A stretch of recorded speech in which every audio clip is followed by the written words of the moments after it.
এক ভাই প্রশ্ন করেছেন যে টেস্ট টিউব বেবি নিতে পারবে কিনা, নিঃসন্তান দম্পতি তারা টেস্ট টিউব বেবি নিতে পারবে কিনা।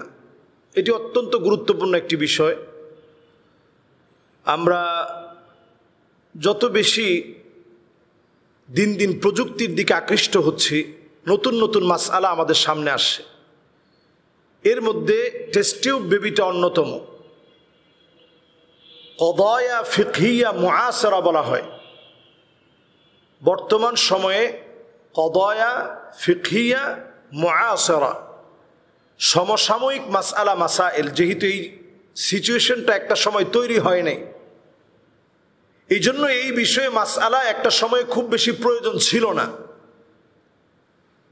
ফুকাহায়ে কেরাম এই বিষয়ের বক্তব্যগুলো একটা সময় লিখেননি, কারণ একটা সময় এটার প্রয়োজন ছিল না।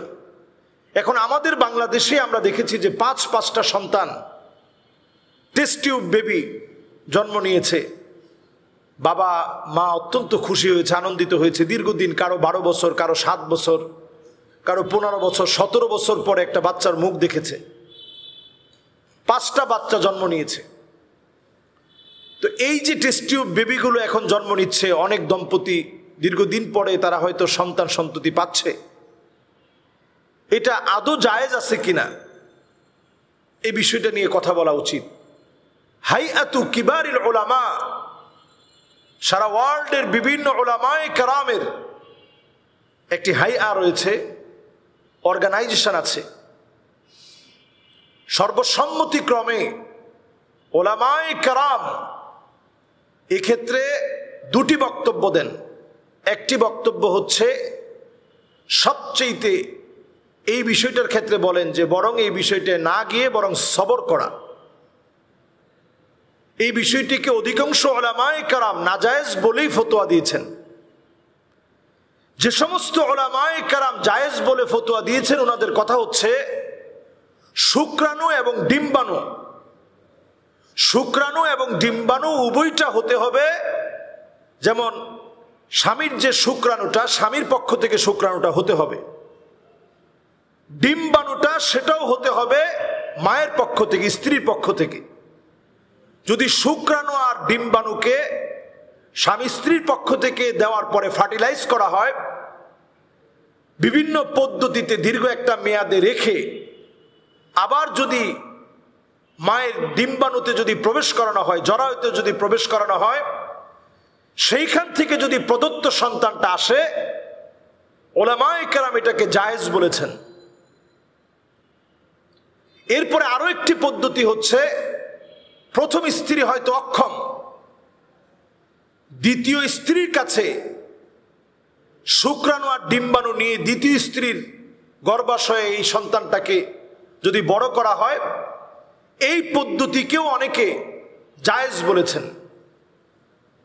কিন্তু এর পরেও ওভারঅল কথা হচ্ছে, যদি আপনাকে স্বামীর যদি শুক্রাণু নিতে হয়, তাহলে হস্তমৈথুন করে সেখান থেকে শুক্রাণুগুলো সংগ্রহ করতে হবে। এই যে সংগ্রহ করা, হস্তমৈথুন করা এই সন্তানের জন্য, এটা কিন্তু জায়েজ নেই, হারাম। উলামায়ে কেরাম একটি বিষয়কে প্রাপ্তির জন্য এই হারাম কাজের দিকে আসাকে নাজায়েজ বলে মনে করেন।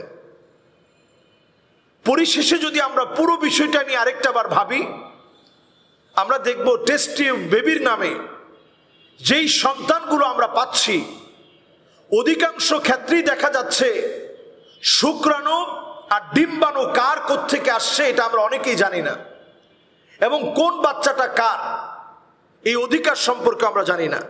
এক্ষেত্রে নবীজি সাল্লাল্লাহু আলাইহি ওয়াসাল্লামের একটি হাদিস আপনাদের জন্য পেশ করতে চাই। নবী করিম সাল্লাল্লাহু আলাইহি ওয়াসাল্লাম পরিষ্কার একটা হাদিসের মধ্যে বলেছেন যে, নবীজি সাল্লাল্লাহু আলাইহি ওয়াসাল্লাম একটি হাদিসের ভিতরে পরিষ্কার নবীজি সাল্লাল্লাহু আলাইহি ওয়াসাল্লাম বলেছেন, আমা ইন্নী লা আকুলু লাকুম ইল্লা মা সামি'তু রাসূলুল্লাহি সাল্লাল্লাহু আলাইহি ওয়াসাল্লাম ইয়াকুল ইয়াওমা হুনাইন ক্বালা লা ইয়াহিল্লু লিইমরিইন ইউমিনু বিল্লাহি ওয়াল ইয়াউমিল আখির আই ইয়াসকিয়া মাআহু যারআ গায়রিহি। নবীজি সাল্লাল্লাহু আলাইহি ওয়াসাল্লামের এই হাদিসটা সুনান আবি দাউদের মধ্যে আসছে। নবীজি সাল্লাল্লাহু আলাইহি সাল্লাম বলেছেন যে একজনের বীর্য আরেকজনের জরায়ুতে দেওয়ার কোনো অধিকার নাই। একজনের বীর্য আরেকজনের জরায়ুতে দেওয়া হারাম। আপনার শুক্রাণুগুলো আপনি আরেকজনের জরায়ুতে দিবেন, হারাম, এটা জায়েজ নেই। নবীজি সাল্লাল্লাহু আলাইহি সাল্লাম পরিষ্কারই হাদিসের মধ্যে নিয়ে কথা বলেছেন। সুতরাং এই টেস্ট টিউব বেবির যে থিওরিটা এখন খুবই প্রসিদ্ধ হচ্ছে, এই জায়গাটা আমাদেরকে বারবার প্রশ্নের মধ্যে ফেলে দিচ্ছে।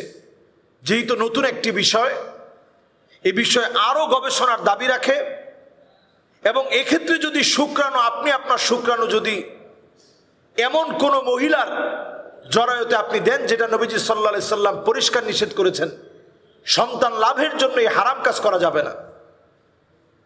এই সার্বিক বিষয়গুলো চিন্তা করে এই বিষয়ে মাসালা দিতে হবে এবং খেয়াল রাখতে হবে। এই সন্তানগুলো একই রকম চেহারার হতে পারে, ভিন্ন রকম চেহারার হতে পারে, এবং এই এক সময়ে জন্ম নেওয়া টেস্ট টিউব বেবিগুলো এরা একরকম চেহারার একরকম আচরণের হতে পারে। নানাবিধ বিষয় নিয়ে বিজ্ঞান কথা বলছে, বিজ্ঞানও এটাকে খুব বেশি সমর্থন করে না।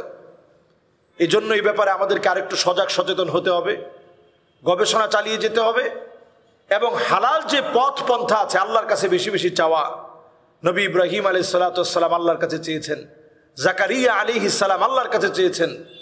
প্রতিনিয়ত দোয়াগুলো আমাদের মুখস্থ করে নিয়ে পড়া, রব্বি হাবলি মিনাস সালিহিন, আল্লাহ নেককার সন্তান আল্লাহ আপনি দান করেন, সালেহ সন্তান আল্লাহ আপনি দান করেন, পুত পবিত্র সন্তান আল্লাহ আপনি দান করেন, রব্বি হাবলি মিনাস সালিহিন বারবার দোয়া করেছেন। আল্লাহ রাব্বুল আলামিন জানিয়ে দিয়েছেন, ফাবাশশারনাহু বিগুলামিন হালিম, আমি আল্লাহ তাকে গোলামে হালিম দান করে দিয়েছি। সুতরাং আল্লাহ রাব্বুল আলামিনের কাছে চাওয়াই হচ্ছে একমাত্র পাওয়ার মাধ্যম।